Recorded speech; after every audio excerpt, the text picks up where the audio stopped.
All right, let's just jump right in because today we are unpacking one of the wildest, most unpredictable stories I have ever come across. Seriously, we're talking about a narrative so chaotic, so absolutely jam-packed with bizarre events, it makes most action flicks look like a quiet afternoon nap. And I am not exaggerating in the slightest. You think you know where it's going? You don't. It's got more twists and turns than a tangled-up garden hose. It starts with one hero, then randomly decides, you know what, we need another one. Then, for good measure, throws in a super spy, and then, well, you are about to see. And get this list you're looking at, that's not even half of it. That is just a little taste of the glorious, beautiful nonsense we are about to dive into. So, yeah, you're going to want to buckle up. Our story kicks off in the scorching heat of the Sonoran Desert. So meet our first hero, Joe Catshoe Black. This guy is the real deal, a classic cowboy with a few fresh bullet holes, a big secret, and, well, he's about to have a very, very bad day.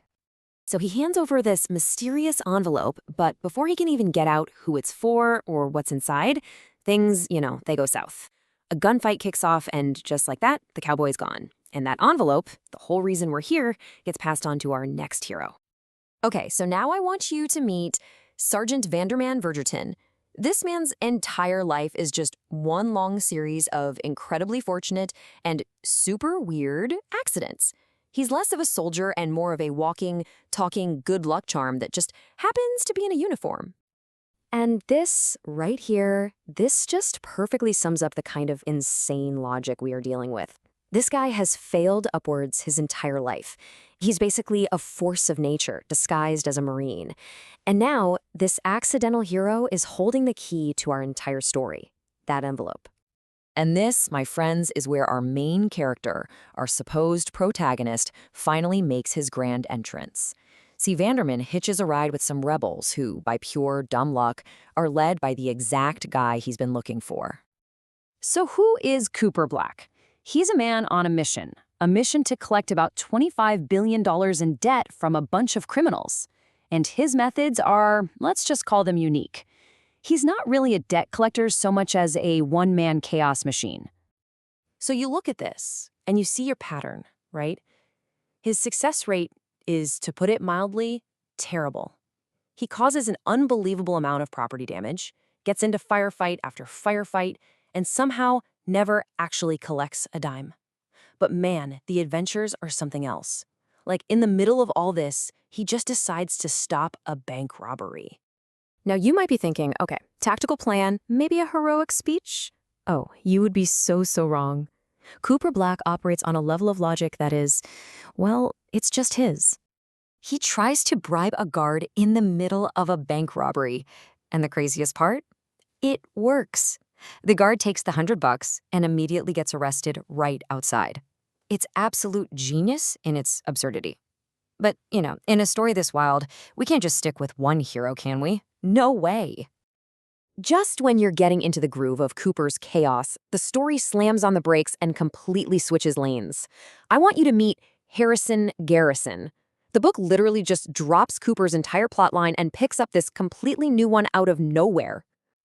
So Garrison here is a super spy for some secret agency, and all he wants is a vacation. Yeah, good luck with that, buddy, because his vacation is about to get very, very weird. And look at this. While their methods are totally different, both of our heroes have a serious talent for finding trouble. So it all leads to this big showdown at the New York hotel. And what starts as a stealth mission turns into an absolute train wreck. Garrison gets captured, then he gets rescued, and then he confronts the main bad guy. Pretty standard spy stuff. Until it really isn't. Because just when you think this story cannot possibly get any more bizarre, a 14-meter-long robot snake bursts out of the 18th floor. Yep, you heard me right. A giant mechanical laser-shooting snake. This thing is called the GSFE robot. And what's its first move? It swats Harrison Garrison so hard that he flies onto a passing truck, which takes him to an airport, and he winds up in Sydney, Australia. So much for that vacation. So, after a lovely little detour as a sewer dweller for a few days, Garrison gets rescued and immediately gets thrown right back into the spy game. But now he's dealing with the Miami Mafia. The story just refuses to give this guy a break. Okay, so after even more misadventures with the Mafia, Harrison finally gets back to New York with his friends Luther and Amy for one last big showdown at Symbiocyte Pharmaceuticals, the evil corporation that's behind everything. And this is the turning point. For the very first time, the chaos gets personal. The story flips from this crazy action comedy to a straight-up revenge thriller. Harrison, just completely consumed by grief, manages to escape with Amy. That's how far Harrison travels in a single night. After his friend dies, he does the only logical thing a man in his position could do. Obviously, he hijacks the giant robot snake and rides it through the Earth's crust to get to Sydney. As one does. He gets to Sydney and finds the city in ruins. His friends, his colleagues, they're all dead. And he has a new, single-minded purpose. The guy who just wanted a vacation is now a man who is dead set on vengeance. So we go from a dying cowboy's secret note to an international incident started by a robot snake. This whole narrative just leaves us on a massive cliffhanger, making you wonder where the chaos could possibly go from here.